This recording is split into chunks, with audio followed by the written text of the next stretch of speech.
لا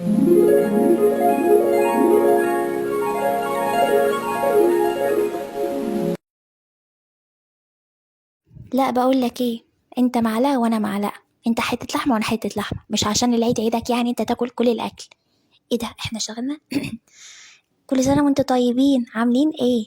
صوت الخروف ينبح سالخت وقبل ما اذبح اني ربطه في المنور، معرفش ايه كده عمو انور ولا عيد فرحه وما كل سنه وانتوا طيبين، ينعاد عليكم بالخير. انا كنت يعني كنت عايزه اعمل لكم الحلقه، بس انا انا قلبصت خالص، انا بقيتش عارفه اتكلم. هو ايه العيد ده؟ انا مش قادر، الفته كانت طعمها حلو قوي واللحمه ما قدرتش اتخطى جمالها.